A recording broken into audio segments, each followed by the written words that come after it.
السلام علیکم ورحمۃ اللہ وبرکاتہ۔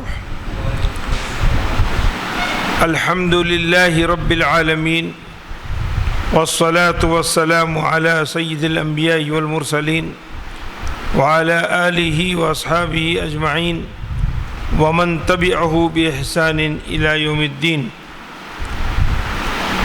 اللہم علمنا بما ينفعنا وانفعنا بما علمتنا رب زدنی علما رب اشرح لی صدری ویسر لی امری واحلل عقدۃ من لسانی یفقہوا قولی۔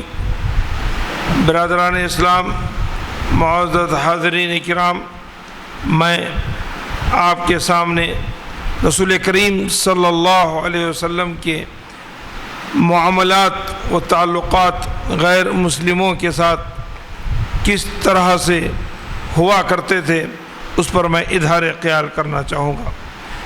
اللہ تبارک تعالیٰ نے سورہ ممتحنہ کے آیت نمبر 8 میں ارشاد فرمایا، لا ينہاکم اللہ عن الذین لم یقاتلوکم فی الدین ولم یخرجوکم من دیارکم ان تبروہم وتقسطوا الیہم ان اللہ یحب المقسطین۔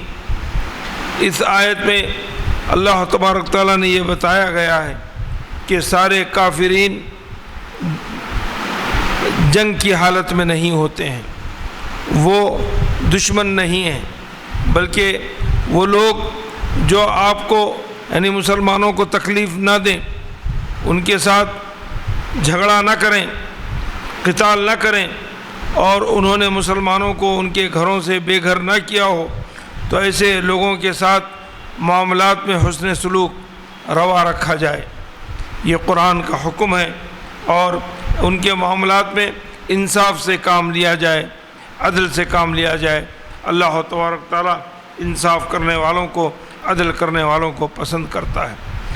سیرت النبی صلی اللہ علیہ وسلم پر اگر ہم ایک نظر ڈالیں، طائرانہ یا غائرانہ جو بھی نظر ڈالیں اس پر غور کریں، تو قرآن نے خود رسول کریم صلی اللہ علیہ وسلم کفار، مشرکین، یہودیوں کے تعلق سے آپ کتنے بے چین رہتے تھے اور کتنی ان کی فکر کرتے تھے کہ وہ اسلام کے دائرے میں آئیں، دین کو پہچانیں، اللہ پر ایمان لائیں، دین کو قبول کریں۔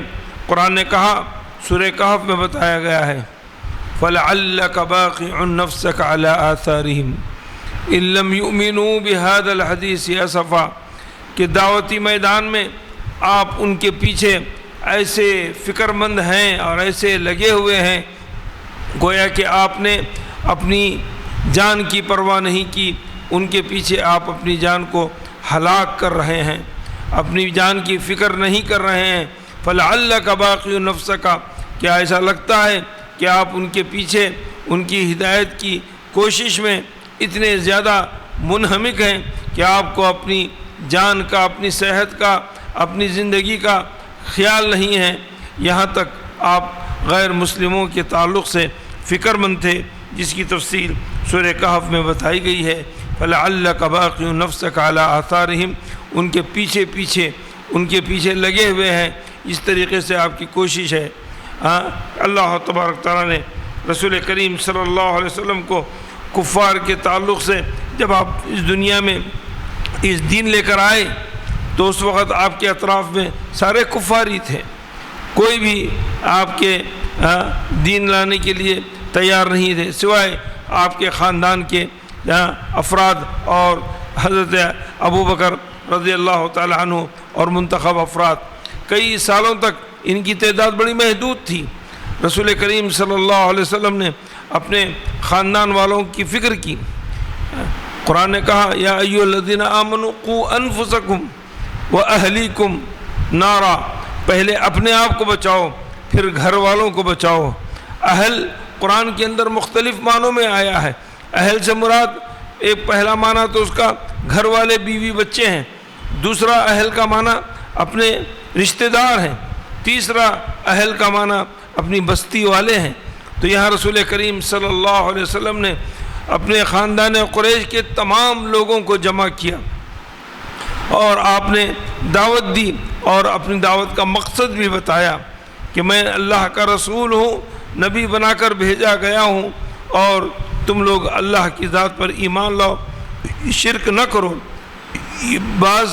اس دعوت میں بعض لوگ چھوٹ گئے تھے، تو رسول کریم صلی اللہ علیہ وسلم نے دوبارہ اس بات کا خیال کرتے ہوئے کہ کچھ اور رشتہ دار آپ کے چھوٹ گئے ہیں، ان کی تلافی ہو جائے، دوبارہ آپ نے ان کو اپنے گھر پر کھانے کے لیے بلایا، دعوت دی اور اپنے اس مدعے کو پیش کیا۔ یہ فکر آپ کو جب سری دعوت سے جہری دعوت کی طرف آپ کو علل اعلان دعوت کی طرف آنا تھا، تو آپ نے پوری قوم کو خطاب کر کے جبل قبیس پہ چڑھ کر آپ نے خطبہ دیا اور لوگوں کو اپنی پوزیشن اور حیثیت بتائی کہ تم لوگ میرے بارے میں کیا خیال کرتے ہو۔ سب لوگوں نے کہا آپ تو سچے ہیں، آپ تو امین ہیں۔ تو پھر آپ نے اپنی بات پیش کی، اس قوم کا خیال کیا اور ان کے سامنے پوری اہل مکہ کو، پورے کفار مکہ کو آپ نے دعوت دی، وہ اسی لحاظ سے کہ آپ ان کے لیے ہمدرد تھے۔ اللہ کے رسول صلی اللہ علیہ وسلم نے فرمایا تم لوگ کنویں کے قریب ہیں، کنویں میں گرنے والے ہو، اور میں تمہاری کمر کو پکڑ پکڑ کر کھینچ رہا ہوں کہ تم اس کنویں میں جس میں آگ ہے، جس میں جہنم ہے، جس میں تم گر رہے ہو، انا آخذ بحجزکم، میں تمہاری کمر کی پٹیوں کو، کمر کو پکڑ پکڑ کر اس میں جانے سے روک رہا ہوں۔ یہ رسول کریم صلی اللہ علیہ وسلم کی فکر تھی، احساس تھا، اور اس کافروں کو آگ سے بچانے کی آپ کی کوشش تھی۔ ایک واقعہ اس سلسلے میں متعدد، یہ تقریر دراصل واقعات ہی کا مجموعہ ہو سکتی ہے تاکہ اس میں پریکٹیکل طور پر غیر مسلموں کے ساتھ رسول کریم صلی اللہ علیہ وسلم کے معاملات کیا ہیں وہ دیکھنے کی سخت ضرورت ہے۔ تو ایک واقعہ یہ ہے کہ ایک بچہ تھا، کم عمر کا بچہ تھا، یہودی بچہ تھا، اور رسول کریم صلی اللہ علیہ وسلم کے گھر پر آیا کرتا تھا، مکے میں ملا کرتا تھا، مدینے میں آپ سے ملاقات ہوتی تھی، اور رسول کریم صلی اللہ علیہ وسلم کی وہ لڑکا خدمت بھی کیا کرتا تھا۔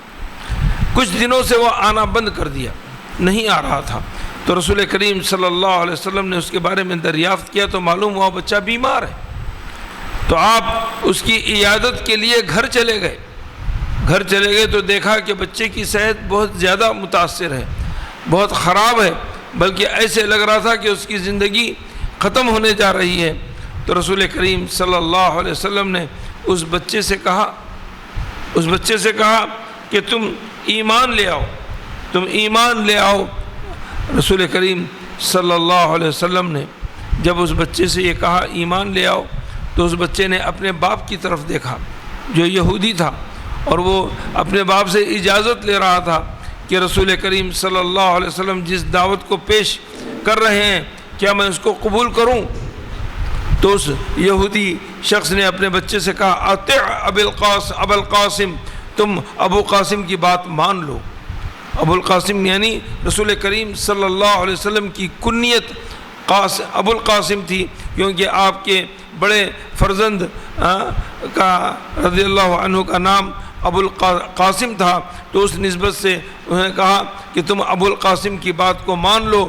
تو وہ لڑکا اسلام لے آیا، اسلام لانے کے بعد اس بچے کا انتقال ہو گیا۔ تو رسول کریم صلی اللہ علیہ وسلم نے فرمایا الحمدللہ الذی انقذہ بی من النار، تمام تعریف اس ذات کے لیے ہے کہ جس نے اس بچے کو میرے ذریعے آگ سے بچایا۔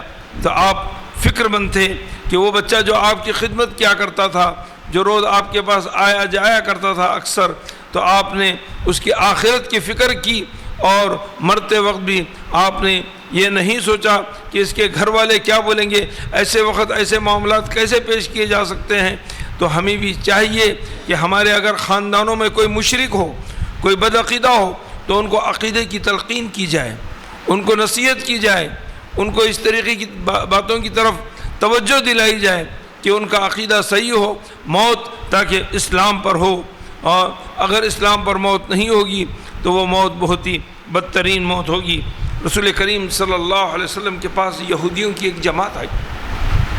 یہودی طرح طرح سے رسول کریم صلی اللہ علیہ وسلم کو ٹیس کرتے تھے، تکلیف دیتے تھے، مختلف اسلوب انہوں نے اپنائے اور آپ کو قتل کرنے کی سازش بھی کی، کبھی لفظوں سے، کبھی قرآن نے بھی اس کا ذکر کیا کہ آپ کے لب و لہجے میں کس طریقے کا ان کے ساتھ معاملہ کرنا چاہیے۔ تو ایک وفد آیا اور وفد آنے کے بعد رسول کریم صلی اللہ علیہ وسلم کے سامنے آپ سے مخاطب ہو گئے، کہا السلام علیکم، السلام علیکم نہیں کہا بلکہ کہا کہ السلام علیکم۔ السلام کے معنی عربی میں موت کے ہیں، تو تم پر موت طاری ہو جائے یا تم پر موت آ جائے، ایسی بات کہی۔ رسول کریم صلی اللہ علیہ وسلم نے اس جماعت کا کوئی خاص نوٹس نہیں لیا، علیکم کہہ کر خاموش بیٹھ گئے۔ وہیں پر ام المومنین عائشہ رضی اللہ تعالی عنہ موجود تھی، وہ ان کی باتوں کو سن رہی تھی۔ السلام علیکم انہوں نے کہا تو یہ طیش پہ آ گئی، ان کو برداشت نہیں ہوا، انہوں نے کہا السلام علیکم واللعنہ، السلام علیکم واللعنہ، تم پر موت بھی ہو اور لعنت بھی ہو۔ اللہ کے رسول صلی اللہ علیہ وسلم رحمت للعالمین، آپ حضرت عائشہ کے لہجے کو دیکھ کر اچھمبے میں پڑ گئے، کہنے لگے عائشہ ماں، عائشہ یہ کیا ہے؟ عائشہ تم نے کیا کہہ دیا؟ ایک تعجب کے انداز میں عائشہ کو کہا کہ تم نے ان پر السلام علیکم واللعنہ کہا، نہیں کہنا چاہیے تھا، روک دیا، کہا کہ ان اللہ رفیق یحب الرفق، اللہ نرم ہے، نرمی کو پسند کرتا ہے، نرم مزاجی کو پسند کرتا ہے۔ ان لوگوں نے اپنا ظرف دکھایا، ہم اپنا ظرف دکھائیں گے، انہوں نے اپنی اصلیت ظاہر کی، ہم اس کا جواب نہیں دیں گے۔ انہوں نے کہا کہ اللہ کے رسول انہوں نے کیا کہا، کیا آپ نے نہیں سنا؟ اما سمعت ماذا قالوا، رسول اللہ صلی اللہ علیہ وسلم نے فرمایا ہاں میں نے سنا انہوں نے کیا کہا، لیکن اللہ تبارک تعالیٰ رفیق ہے، نرم مزاج ہے، نرم ہے، تو ہمیں بھی ان کے ساتھ نرمی کا معاملہ کرنا چاہیے۔ اور حضرت عائشہ کو نصیحت کی کہ کسی کی سختی کا جواب سختی سے نہیں دیا جائے گا، جبکہ یہ کفار مکہ اور یہود ہمیشہ آپ کے مد مقابل رہا کرتے تھے۔ نجد کا ایک اور واقعہ ہے، اللہ کے رسول صلی اللہ علیہ وسلم ایک جنگ میں گئے تھے احزاب کے بعد، اس جنگ میں نجد کے علاقے سے صحابہ نے ثمامہ بن اسال کو پکڑ لیا۔ ثمامہ بن اسال یہ ملک الیمامہ تھا، یمامہ کا بادشاہ تھا۔ یمامہ وہ جگہ ہے جہاں آج ریاض سٹی آباد ہے، یہاں پر ریاض سٹی آباد ہے، اس کے اطراف میں تو اس کی بادشاہ تھی وہاں پر، اور یہ نجد کا بہت مالدار انسان تھا، بہت مالدار انسان، بڑی اس کے پاس دولت تھی اور بڑا قبیلہ تھا، قبیلے بنی حنیفہ کا یہ آدمی تھا اور وہاں کا سردار تھا، بہت دولت مند تھا۔ تو وہ ایک جنگ میں پکڑا گیا اور وہ اسلام کا سخت دشمن تھا، اس نے کئی صحابہ کو بھی قتل کیا اور وہ رسول کریم صلی اللہ علیہ وسلم کے قتل کا بھی ارادہ رکھتا تھا۔ صحابہ اس کو پکڑ کر لے کر آئے، مدینہ لائے، نجد سے اٹھا کر مدینہ لے کر آئے۔ مدینہ میں مسجد نبوی میں اس کو ایک ستون، مسجد کے ستونوں میں سے ایک ستون سے، ایک پلر سے باندھ دیا، اور مدینہ والے انتظار کر رہے تھے کہ یہ تو قاتل ہے، یہ اسلام کا دشمن ہے، ضرور اس کے قتل کا حکم رسول کریم صلی اللہ علیہ وسلم دیں گے۔ سب کو انتظار تھا، صحابہ بھی منتظر تھے کہ یہ بہت بڑا جلاد انسان ہے، بہت بڑا سخت جان ہے اور بہت ہی تکبر اس کو ہے اپنی مالداری پر، اپنی سرداری پر۔ تو رسول کریم صلی اللہ علیہ وسلم، وہ لوگ نہیں جانتے تھے ثمامہ بن اسال کے تعلق سے۔ جب رسول کریم صلی اللہ علیہ وسلم نے اس کو دیکھا تو لوگوں سے پوچھا کہ تم جانتے ہو یہ کون ہے؟ یہ معمولی آدمی نہیں ہے، یہ یمامہ کا بادشاہ ہے، یہ بڑا مالدار انسان ہے۔ رسول کریم صلی اللہ علیہ وسلم نے ثمامہ سے پوچھا، ثمامہ کیسے ہو؟ کہا کہ میں ٹھیک ہوں۔ پھر پوچھا تمہارے ساتھ کیا کرنا چاہیے، تمہارے ساتھ کیا معاملہ ہو؟ تو ثمامہ نے کہا دیکھیے اگر آپ مجھے قتل کریں گے تو میرے قبیلے والے، میری قوم اس قتل کا بدلہ لے گی. ان تقتلنی ذا دم، اگر تم مجھے قتل کرو گے تو وہ خون والا خون کا بدلہ خون سے لیں گے. یہ ہے. کہا اگر تم مجھے چھوڑ دو گے تو یہ تمہارے کرم اور فضل کی علامت سمجھی جائے گی، تو ہمارے قبیلے والے بھی تمہارے ساتھ وہی کرم اور فضل کا معاملہ کریں گے. رسول کریم صلی اللہ علیہ وسلم دوسرے دن آئے، پھر سمامہ بن اسال سے پوچھا، سمامہ کیا حال ہے تمہاری، کیسے چل رہی ہے، کیسے ہوا؟ اللہ کے رسول صلی اللہ علیہ وسلم نے کہا کہ سمامہ کی جو آپ نے ستون سے لوگوں نے ان کو باندھا تھا، کہا کہ ان کی ڈوریں ڈھیلی کر دیں اور ان کے لیے گھروں سے بہترین کھانا لا کر دیں. یہ نہیں کہ قیدی ہے تو اس کو جو بچا کھچا ہے چھوٹا موٹا جھوٹا کسی بھی قسم کا دے. صحابہ سے کہا کہ اطیب الطعام ان کو لا کر دو. تو صحابہ نے ان کی مہمان نوازی کی، مسجد نبوی میں ستون سے باندھا. دوسرے دن اللہ کے رسول نے پوچھا، اس کے بعد انہوں نے پھر وہی جواب دیا. پھر اس نے پوچھا، محمد اگر تم چاہتے ہو تمہیں مال و دولت، تو میرے پاس بہت سارا مال ہے، میں وہ مال دے کر تم سے فدیے کے طور پر دے کر، جرمانے کے طور پر دے کر میں نجات بھی، چھٹکارا بھی حاصل کر سکتا ہوں. اللہ کے رسول چاہتے تو اس سے بڑا اماؤنٹ کا، ایک بڑی جائیداد کا، بڑی چیزوں کا مطالبہ کر سکتے تھے. تیسرے دن بھی اللہ کے رسول صلی اللہ علیہ وسلم نے پھر پوچھا، سمامہ کیا حال ہے، کیا چاہتے ہو؟ کہا کہ اگر تم قتل کرو گے تو میرے قبیلے والے اس کا بدلہ لیں گے، اگر تم میرے ساتھ رحم و مہربانی کرو گے تو تمہارے ساتھ رحم و مہربانی کی جائے گی، اگر تم مال و دولت چاہتے ہو تو تمہیں مال و دولت بھی ملے گا. رسول کریم صلی اللہ علیہ وسلم نے سمامہ سے کچھ نہیں کہا. تیسرے دن آپ نے صحابہ سے کہا، چھوڑ دو، کھول دو، کوئی معاوضہ نہیں، کوئی سزا نہیں، بہت بڑا دشمن. اس نے کہا، اللہ کے رسول صلی اللہ علیہ وسلم نے فرمایا کہ ان کو آزاد کر دو. سمامہ کو کھول دیا گیا. وہ مسجد نبوی سے نکلے، قریب کے ایک باغ میں گئے کھجور کے، وہاں انہوں نے نہایا اور سیدھا مسجد نبوی تشریف لائے اور اللہ کے رسول صلی اللہ علیہ وسلم کو کہا، یا رسول اللہ آپ اپنا ہاتھ بڑھائیے، میں اسلام لانا چاہتا ہوں. مد یدیک، آپ اپنا ہاتھ پھیلائیے.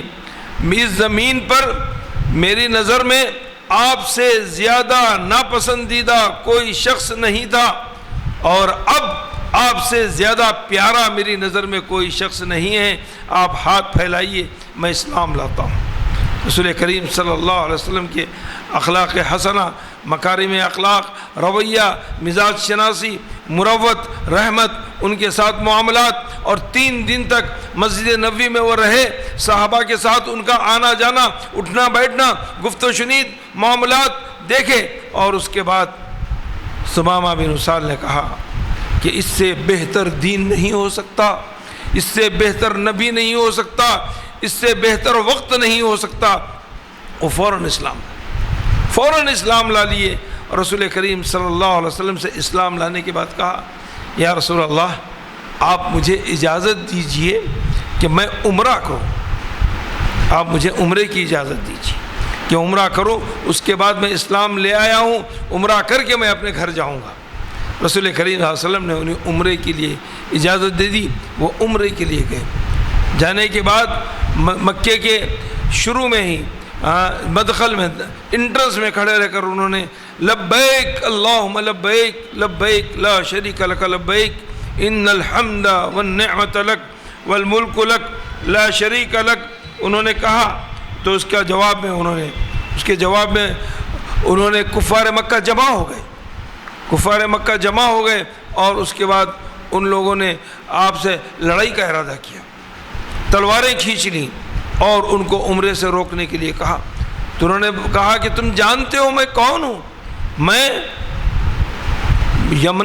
یمامہ کا بادشاہ ہوں، میں وہاں کا سردار ہوں. میرا قبیلہ بنی حنیفہ بہت بڑا ہے. اگر تم میرے قتل کا ارادہ کرو گے تو تمہاری اینٹ سے اینٹ بجا دی جائے گی. انہوں نے پوچھا تم کیوں آئے ہو؟ کہا کہ میں مسلمان ہو گیا ہوں، میں اسلام قبول کر لیا ہوں، محمد صلی اللہ علیہ وسلم کے ہاتھ پر بیعت کر کے آ رہا ہوں، اور اب میں اس لحاظ سے یہاں پر آیا ہوں کہ اللہ کا شکر ادا کر کے میں عمرہ کر کے اپنے گھر جاؤں گا۔ بڑی تک بحث و مباحثے کے بعد ان کو عمرے کی اجازت ملی، وہ عمرہ گئے۔ تو جاتے جاتے حضرت ثمامہ بن اسال نے کہا، یاد رکھو تم نے مجھے روکنے کی کوشش کی، میں حق پر آ گیا، میں بے دینی سے دین میں آ گیا۔ لوگوں نے کہا کہ تم بے دین ہو گئے، کہا کہ نہیں، میں بے دین نہیں ہوا، میں نے حق کو قبول کیا ہے، میں نے سچائی کو تلاش کیا ہے، بے دین تو تم لوگ ہو۔ اور کہا کہ نجد سے ان کو غلہ آتا تھا، اناج آتا تھا، گیہوں آتا تھا۔ انہوں نے کہا آج کے بعد سے تمہارا غلہ بند، آج کے بعد سے تمہارا اناج بند، ہمارے قبیلے والے نجد کے لوگ اب تم کو کچھ نہیں بھیجیں گے۔ تو ویسے ہی ہوا، ثمامہ بن اسال گئے اور انہوں نے غلہ بند کر دیا، جو وہاں سے اناج آتا تھا اس کو انہوں نے منع کر دیا، وہ نہیں بھیجنے لگے۔ تو اس کے بعد ان کی مکے والوں کی صورتحال بہت خراب ہو گئی، وہ لوگ بھوکوں مرنے لگے، اور ان کو معلوم ہو گیا کہ یہ مسلمان ہو گئے ہیں، تو ان کی بات رسول کریم صلی اللہ علیہ وسلم کے علاوہ کوئی دوسرے کی بات وہ نہیں سنیں گے۔ تو چنانچہ انہوں نے رسول کریم صلی اللہ علیہ وسلم کو خط لکھا، خط میں لکھا کہ آپ صلہ رحمی کرتے ہیں، نرمی سے کام لیتے ہیں، اس پر لوگوں کو ابھارتے ہیں، ہمارے حالات بہت خراب ہیں، یہاں آپ کے خاندان قبیلے کے لوگ بھوکوں مر رہے ہیں، ثمامہ بن اسال نے ہمارا ناطقہ بند کر دیا ہے، غلہ بند کر دیا ہے، اناج نہیں آ رہا ہے، آپ سفارش کیجئے کہ ثمامہ سے کہیے کہ آپ ہمارے ہاں جو غلہ اس نے بند کر دیا ہے وہ اس کو کھول دیں۔ تو اللہ کے رسول صلی اللہ علیہ وسلم کہا جاتا ہے کہ وہ خط لے کر ابو سفیان آئے تھے، اور ابو سفیان نے وہ درخواست کی، تو رسول کریم صلی اللہ علیہ وسلم نے یہ پیغام ثمامہ بن اسال کے پاس پہنچایا، اور ان کفار مکہ جنہوں نے آپ کو بے گھر کیا تھا، وہ کفار مکہ جو آپ کے قتل کے در پہ تھے اور آپ کو ہجرت پر مجبور کیا تھا، اور آپ کے سر کی قیمت 100 سرخ اونٹ لگوائے تھے، ایسی قوم کو آپ نے اجازت دے دی کہ ان کا غلہ مت بند کریں، ان کے پاس علاج بھیجائے۔ یہ رسول کریم صلی اللہ علیہ وسلم کے حسن اخلاق اور حسن معاملات